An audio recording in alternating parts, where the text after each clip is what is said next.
22শে জানুয়ারি রাম মন্দির উদ্বোধনের দিনই তৃণমূলের সংগতি মিছিলের অনুমতি দিল কলকাতা হাইকোর্ট। অবশেষে শুভেন্দু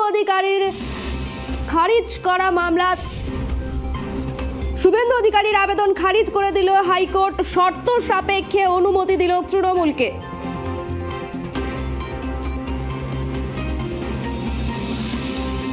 অবশেষে শর্ত সাপেক্ষে তৃণমূলের সংগতি মিছিলের অনুমতি দিল কলকাতা হাইকোর্ট। বিস্তারিত জানবো, কথা বলে নেব প্রতিনিধি রিমিক বাজের সঙ্গে।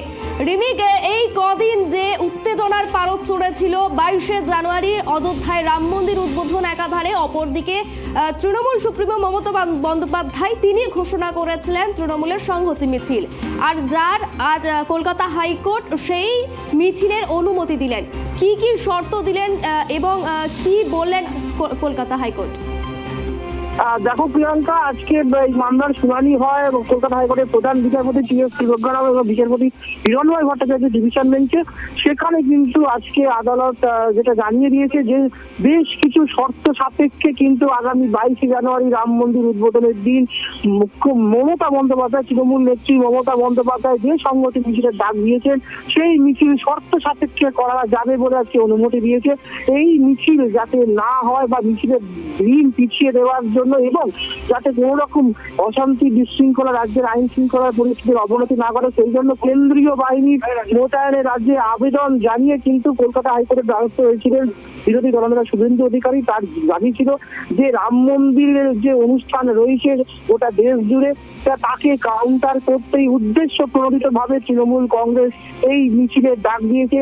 এতে রাজ্যের শান্তি শৃঙ্খলা নষ্ট হবে, ধর্মীয় অশান্তির আশঙ্কা করা এবং সেই কারণে কেন্দ্রীয় বাহিনী মোতায়েনের আর্জি জানিয়েছিলেন। কিন্তু আজকে প্রধান বিচারপতি ডিভিশন বেঞ্চ শুভেন্দু অধিকারী সেই কেন্দ্রীয় বাহিনী মোতায়েনের দিন এবং তৃণমূলের সংগতি মিছিলের 22 তারিখে সংগতি মিছিলের দিন পিছিয়ে দেওয়ার দুটো আবেদনকেই কার্যত খারিজ করে দিয়েছে। তবে আদালত বেশ কিছু শর্ত দিয়েছে।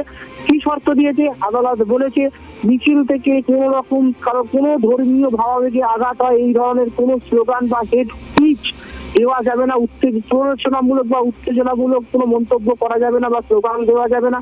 যাতে রাস্তায় যানজট তৈরি না হয় মিছিলের জন্য সেই দিকে নজর রাখতে হবে, যাতে অ্যাম্বুলেন্স আটকে না পড়ে সেদিকে নজর রাখতে হবে এবং যেটা পর্যবেক্ষণ বিচারপতি প্রধান বিচারপতি ডিভিশন বেঞ্চে যে তৃণমূল নেত্রী 22শে জানুয়ারি গোটা রাজ্যের সমস্ত ব্লকে ব্লকে এই মিছিল করার ঘোষণা করেছেন। তিনি যেমন নিজে কালীঘাট মন্দিরে পুজো দিয়ে পার্ক সার্কাস অব্দি মিছিল করবেন এবং পথে সমস্ত গুরুদ্বারা মন্দির মসজিদে যাবেন, তেমনি রাজ্যের সমস্ত দলীয় কর্মীদেরকে তিনি নির্দেশ দিয়েছেন 22শে জানুয়ারি রাজ্যের সমস্ত ব্লকে ব্লকে মিছিল করা। এক্ষেত্রে প্রধান বিচারপতি ডিভিশন বেঞ্চের পর্যবেক্ষণ হচ্ছে এতে কিন্তু সাধারণ মানুষের সমস্যা হতে পারে। তাই এই সমস্ত ব্লকে ব্লকে যে মিছিল, জেলায় জেলায় যে মিছিল, সেই মিছিলের কোনো অনুমতি নেওয়া হয়েছে কিনা তা জেলা প্রশাসন এবং জেলা আধিকারিককে দেখতে হবে এবং দেখতে হবে সেই সমস্ত মিছিলের অনুমতি নেওয়া হয়েছে কিনা জেলা প্রশাসককে দেখতে হবে এবং পাশাপাশি রাজ্য পুলিশের আইজি, ডিজি এবং রাজ্যের স্বরাষ্ট্র সচিবকেও এই শান্তি শৃঙ্খলা বজায় রাখার দিকে নজর রাখতে হবে।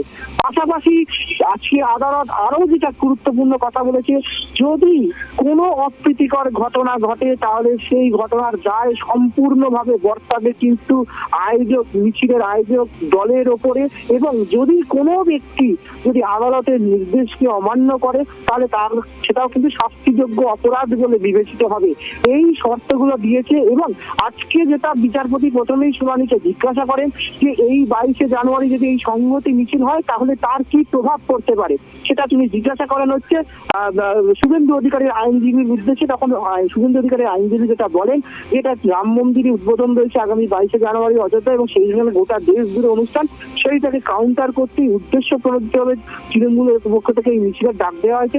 এতে রাজ্যের আইন শৃঙ্খলার অবনতি হতে পারে, ধর্মীয় ভাবাবেগে আঘাত আনা হতে পারে এবং সেই কারণে এই মিছিলের দিন পিছিয়ে দেওয়া হোক এবং কেন্দ্রীয় বাহিনী মোতায়েন করা হোক। তখন বিচারপতি যেটা বলেন যে এর আগেও রাজ্যে প্রচুর মিছিল, এই ধরনের মিছিল হয়েছে, তাতে যানজট সৃষ্টি হয়েছে, কিন্তু এই ধরনের মিছিল কি প্রভাব ফেলতে পারে তার উত্তরে কিন্তু রামনবমীতে, গত বছর রামনবমীতে যে অশান্তি হয়েছিল সেই অশান্তির কথা কিন্তু উল্লেখ করা হয় মামলাকারীদের আইনজীবীর পক্ষ থেকে। তিনি বলেন যে গত রামনবমীতে ওই ধরনের অশান্তির পরিবেশ তৈরি হয়েছিল এবং অতীতেও বেশ কিছু রাজ্যে বেশ কিছু ধর্মীয় অনুষ্ঠানে বা ধর্মীয় মিছিলে, এই ধরনের ধর্মীয় মিছিল থেকে কিন্তু গন্ডগোলের হয়েছে।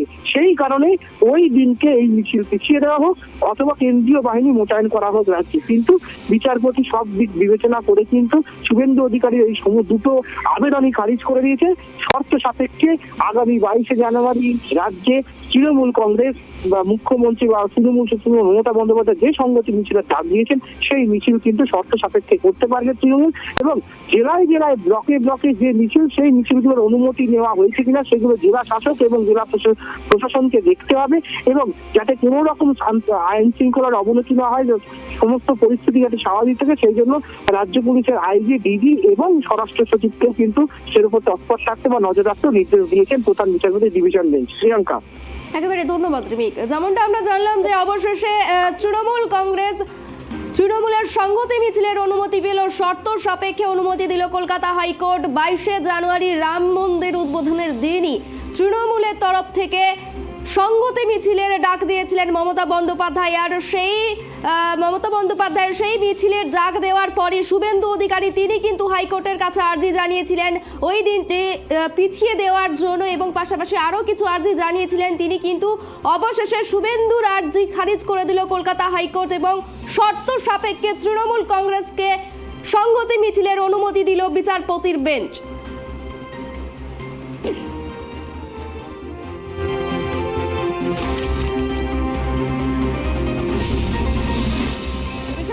তৃণমূলের মুখপাত্র কুণাল ঘোষ তিনি ঠিক কি প্রতিক্রিয়া দিচ্ছেন শুনবো। মমতা বন্দ্যোপাধ্যায় 23শে জানুয়ারি 26শে জানুয়ারির ঐতিহাসিক তাৎপর্যের সঙ্গে সামঞ্জস্য রেখে দেশের অন্তরাত্মার ডাকে সাড়া দিয়ে সংহতি মিছিলের ডাক দিয়েছেন 22শে জানুয়ারি। যারা সংহতি চায় না, সম্প্রীতি চায় না, ঐক্য চায় না, সেই বিভেদকামী বিজেপি আর এই তার বিরোধী দলনেতা এবং অন্যান্য নেতৃবৃন্দ তারা কোর্টে গেছিলেন আটকাতে। কোর্ট একটা ঠাসিয়ে থাপ্পড় মেরেছে, ঠাসিয়ে থাপ্পড়, যে এই সমস্ত রাজনীতি এখানে হয় না, মিছিল হবে, কেন্দ্রীয় বাহিনীর কোনো রকম প্রয়োজন নেই, রাজ্য সরকার, রাজ্য প্রশাসন, রাজ্য পুলিশ তারাই যথেষ্ট। অর্থাৎ বাংলার মাটি, বাংলার মা মাটি মানুষ তারা ঐক্যের পক্ষে, সংহতির পক্ষে মমতা বন্দ্যোপাধ্যায়ের নেতৃত্বে সেদিন হাঁটবেন। আর কোর্ট বিজেপিকে বলে দিল যে কোনো অবস্থায় তাদের এই অন্যায় দাবি, জনবিরোধী দাবি, সেগুলো বরদাস্ত করা হবে না।